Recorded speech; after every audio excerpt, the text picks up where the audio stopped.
Hey guys, so this install is going to be featuring the Rago Fabrication Ditch Light Bracket for the Landcruiser 250, and we're going to be pairing that with some Baja Design Squadrons and S1s as well. So we're going to go ahead and cover install with you. Not overly complicated, but there are some things you need to be aware of. All right guys, so the very first step is straightforward. We need to go ahead and lift this guy up and out. So let's grab him on an edge. And there we go.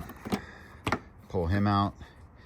Then we're gonna go ahead and get our body trim removal tool, lift up here and here, and then separate out. So I'm gonna go get that, and then we will pick up at step 2. Because we are breaking away from the instructions and we need to trim, and that's one of the things that you need to be aware of. So I'm gonna pull that and we're gonna pick it up with where to trim this.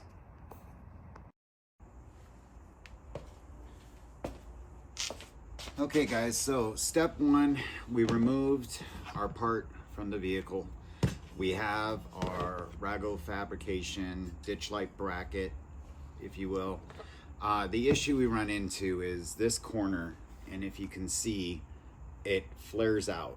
And obviously this bracket does not flare out. So when you pair it like this, there's a gap so it doesn't get flush. We need to cut that out. So the easiest thing to do is that there's a line right here. So follow that all the way and then follow these 2 lines. You're basically cutting out a triangle. So from there to there, we're gonna cut here to here, and we're gonna cut all of that out. So this is where your rotary comes in, and let's do it.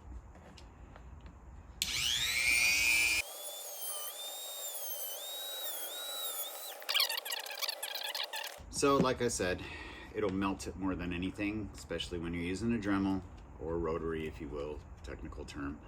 But we're gonna go ahead and cut that piece. We're gonna get rid of a lot of this kind of slag. And again, the nice thing is this corner that we cut out will be covered by the bracket. So if you don't do an awesome job, it's okay. What you really wanna avoid is you don't wanna go all the way to this line right here. You don't wanna cut this whole section because the bracket will not cover that. So all we're trying to do is get rid of this little hump that's stopping this from going true. And if you take a look at it this way now, no more hump. So we're gonna go ahead, make sure everything's right. Here's our lower, slide that in, push it out. Okay, cool. So let's see how this looks. Nice. So right there. All right guys, so here you can see, got it nice and true. Now let me show you another thing and let me go grab a pen real quick.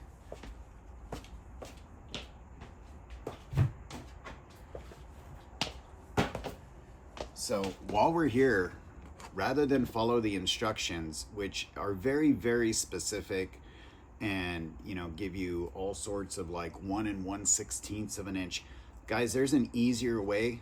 So we're just gonna employ a little bit of common sense. Where you need to drill to get through is already marked for you on this. So if you just take your pen and mark these holes,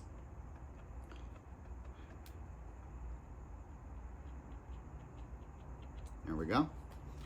So we took a pen, marked these holes.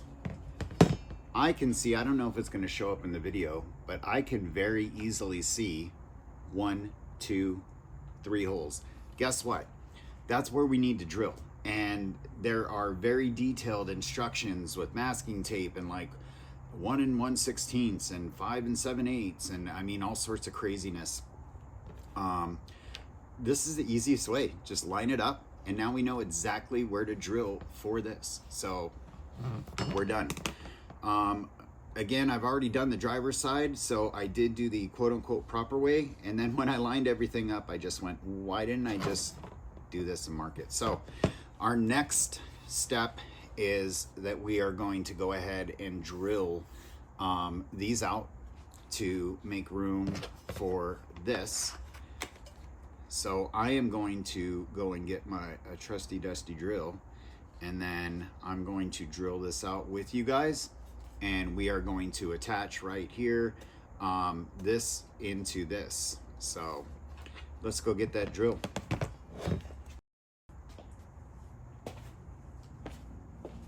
All right, guys, so we're back in the land of kind of weird measurements and stuff. So Rago tells you to use a 17/64 for these holes. I do not have a 17/64 drill bit. That's very, very specific. Conveniently though, I can math, and a 1/4 inch is close enough. So we got our drill. We're gonna put our 3 holes right here.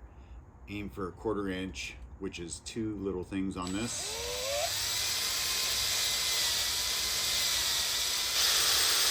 That's 1, 2.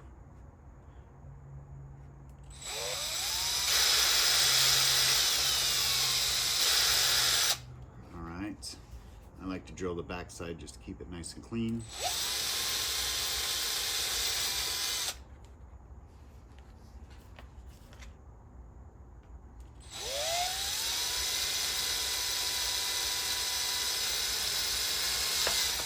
There we go. And now we just need to do this little guy.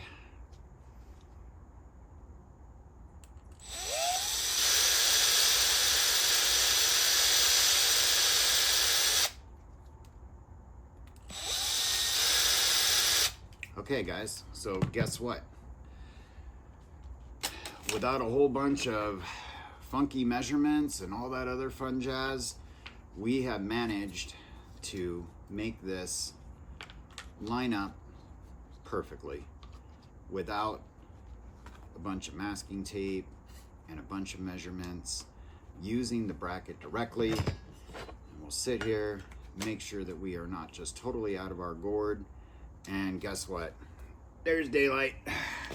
So this is it, guys. This is the jam right here.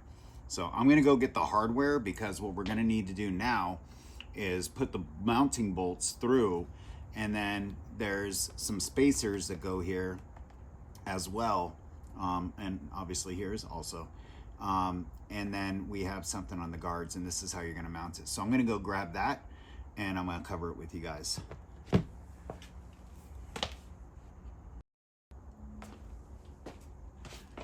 All right, guys, so we got our trimming and all that done. We grabbed our hardware to mount the plates to the OEM.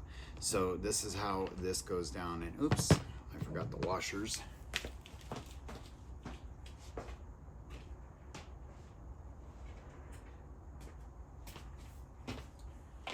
Okay, there we go. So now I got the washers. So this is how this goes down, okay? You got your long bolt, washer. That goes through this. Now, your one closest to the hood, which is these guys with the gaskets, gets a long one. There's 2 different sizes. There's a short one and there's a long one. Long one goes on the front up here, and then we go ahead and use one of these spinny washer guys, and I'll get into that in a minute, to secure it. This just holds basically this sleeve into place. Now we're gonna go ahead and get our other bolt and washer, and then this one uses the shorty. So long one up front, short one towards the windshield. We're gonna drop that through like that. Go ahead, put our washer like this, and grab this guy. And these aren't optional, just so everybody at home is aware. I need a Allen wrench.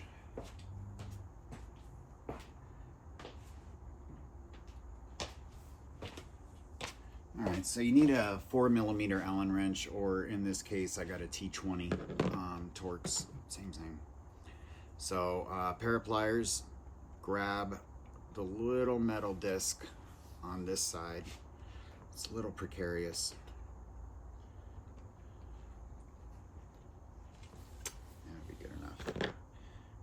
just gonna tighten this. Oops, excuse me. It's a T25. Grab the wrong dang one.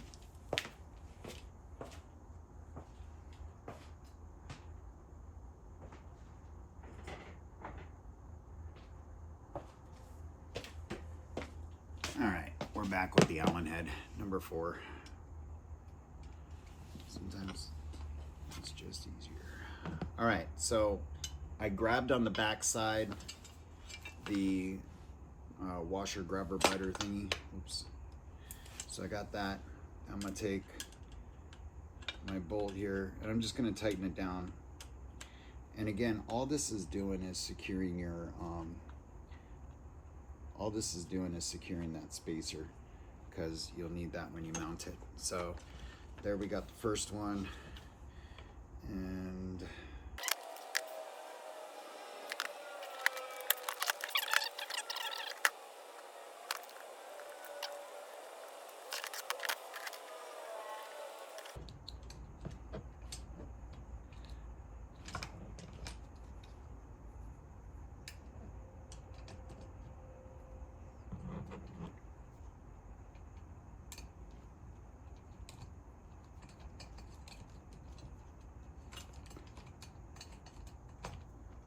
okay, there we go. So now we have everything set up. So there we go. Now it's nice and secure. Last thing we need to do is rib nuts. So we'll cover that right now. All right, so the next phase calls for enlarging these holes. So these you actually can push down and they come right out. It's something new for Toyota. They used to have the traditional ones. So if you haven't learned that yet, you're welcome. All right, so we got that. Now, what we need to do is enlarge in these holes, because we're gonna drop rib nuts, which I'll cover with you. But these are supposed to be to 25/64, which is a little less than a half. So 7/16, in case you do not have a magical 25/64. 7/16 works just fine here. So we're gonna get that, drill those out, and then I'll show you how to use a rib nut tool. All right, guys, here we are again with the drill. And it's 7/16, which is 2 steps down. So right there. And 1, 2, right there. That's it. So we're gonna go ahead and get our included rib nuts, and I'll show you guys how to use a rib nut machine. All right, guys, so this is a hand rib nut gun machine, whatever you want to call it. And it is a required thing. So I will drop a link to one in Amazon that I think is worth it. But in the meantime, kind of that's where we're at. So the way that these work is we're gonna take this, I'm actually gonna put mine out, and I'm going to put this, which was included by Rago, on all the way, right? So there we go. This is an M6, by the way. These are about $30 to $40. There's cheaper ones at AutoZone that you can get. It's just a hand rib nut. I got this one at Harbor Freight. So all you do is drop your rib nut in that hole and then squeeze. All right, and then we need to unscrew it.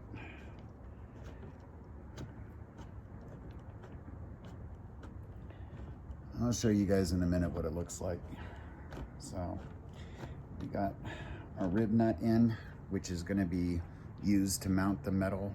So same thing, I pushed it out, go, screw it on all the way to this base plate. So screw it on tight, just like that.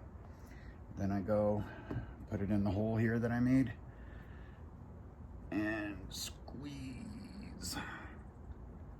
And just like that, we now have 2 rib nuts, which are great for securing these types of things. I mean, really phenomenal. So, okay, so there we go. Let me grab you guys, huh? Let me show you what we did. So those are rib nuts, okay? They're metal, they go in, and then our bolts will now be able to bolt to this plastic. Keeps everything super nice and secure.